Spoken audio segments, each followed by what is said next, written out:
Yeah.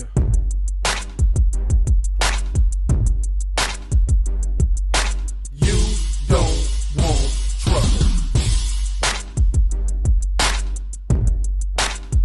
Yeah. You don't want trouble.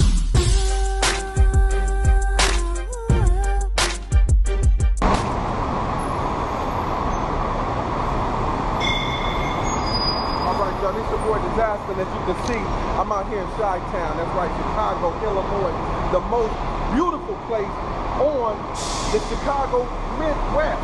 That's right, y'all, the Midwest. And I'm gonna continue bringing y'all nothing but funky, innovational music. I'm gonna bring you innovational ideas. I'm gonna keep bringing you stuff that's gonna stimulate the mind, baby. I'm going after mental orgasms here, baby. And this is mental foreplay with your boy Disaster. And I'm out here in Chi-Town. They're doing some extensions to the Trump Towers. He's working on his presidential speech. And he's getting that ready. But that's a whole nother thing, y'all. Because I'm working on my presidential suite. Because this is the Punishment Channel.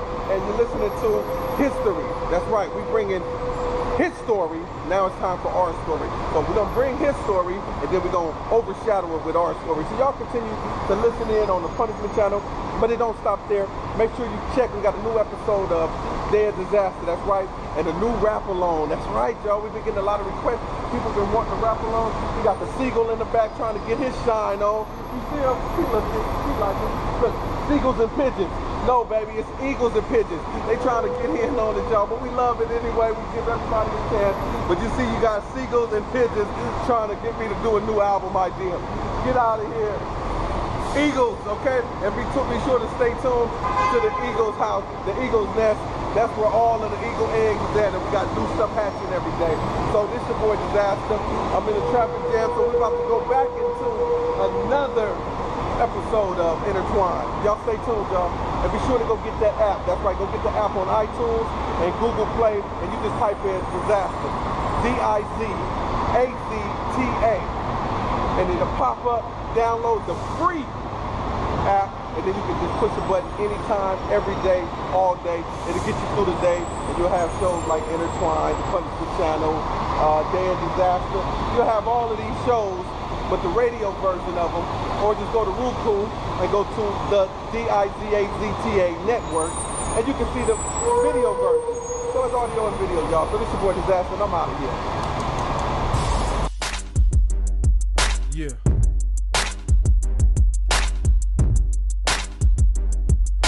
You don't want trouble.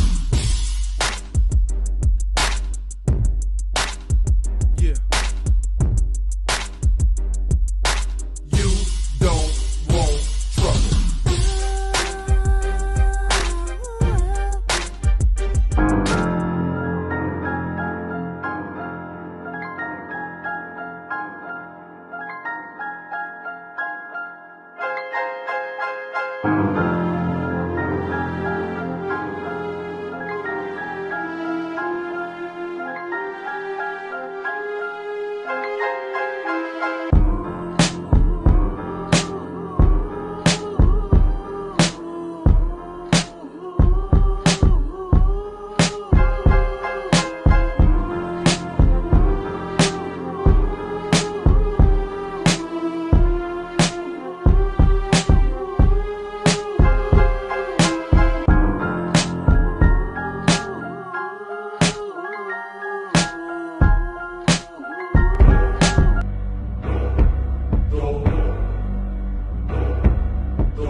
We had sunshine in Birmingham.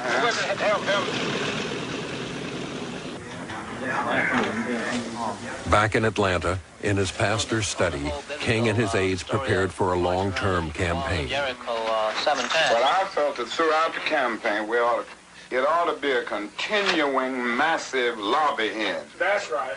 Now, not just one day. Every time people come in that town, They ought to go straight to Capitol Hill, to the departments of government, Justice Department, Department of Commerce, Health, Welfare, and Education. They're just going day in and day out. If you go there and ask Johnson for what we really want, you got no chance of getting it is flying through the top of this house. I think we got to pit the president against the Congress.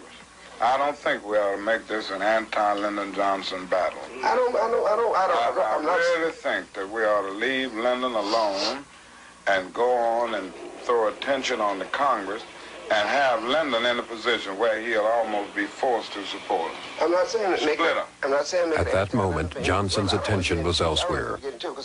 He was running for re-election, and the war in Vietnam was taking a decisive turn.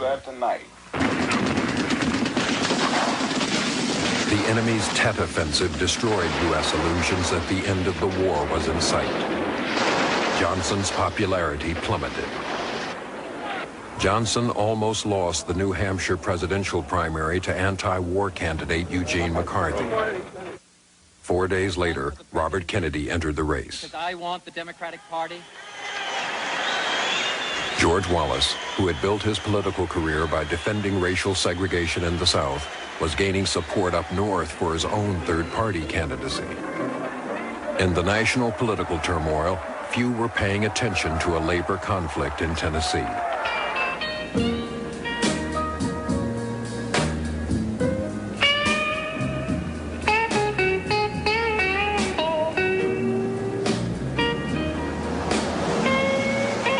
Memphis, Tennessee. A bitter strike of black garbage workers echoed the issues of the Poor People's Campaign, the same issues King planned to bring to Washington. And I had 7 kids in school trying to educate my kids and trying to buy a home. It was really rough. But I know that something had to happen, that we couldn't continue on making $1.04 an hour. The city refused to recognize the local sanitation workers' union. In late January, the union accused the city of racial bias. Days later, 2 black workers were accidentally killed on the job. Their families were not entitled to compensation. The workers decided they had had enough. So we decided we were going to be men and stand up and be men, and that's what we did. 1,300 men decided that they was tired and weren't going to take it anymore. I say to you that I was with you for 4 years and you know me. And that when I tell you something, you can believe it.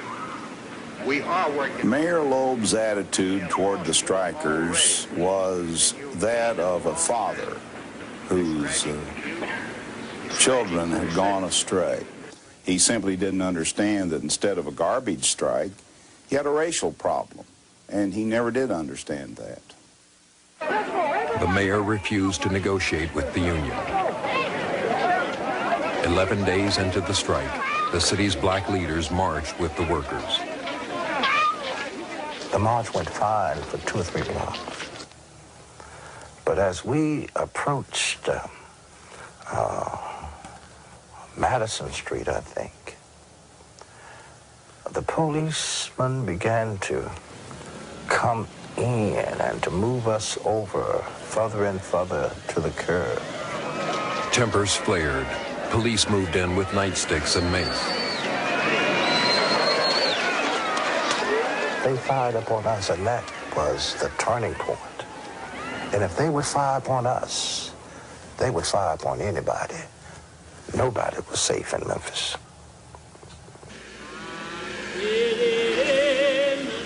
The strike entered its 2nd month. Strike leader James Lawson asked his friend Martin Luther King to come to Memphis. The staff was really disturbed that Martin would even consider going to Memphis. We were trying to organize poor whites, Hispanics, Southern blacks, Northern blacks. I mean, there was just a tremendous organizing job. And I didn't know how you could take on anything else. And he said, well, Jim Lawson has been around for so long, and here, garbage workers on strike. He just wants me to come in and make a speech and then lead a march in the morning. And I'll be right back. The attitude of the white community was one of dread. There's no other way to describe it. Please bear in mind that all of us who could read knew about Watts and Newark and Detroit and all of the troubles that we'd had in our big city ghettos. And we knew about the March, Selma, Alabama, and Mrs. Montgomery, and Rosa Parks in Montgomery, excuse me. All these things we knew, and somehow or other, the name of Martin Luther King Jr. was associated with deep trouble. And Memphis dreaded his approach.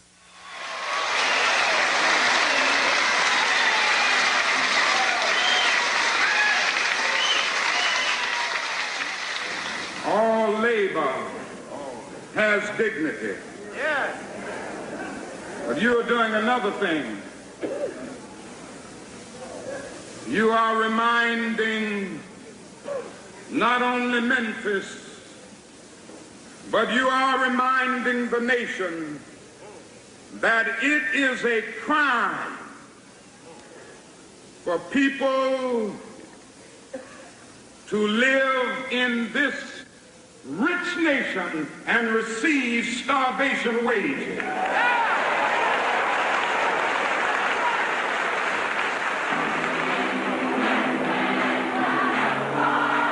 King's Poor People's Campaign was scheduled to start in less than a month, but he promised to return to Memphis.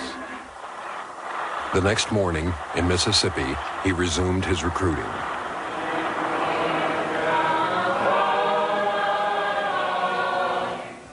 We were very excited about this Poor People campaign that he spoke about. It's the first time that the concentration had been on poor peoples and their living conditions.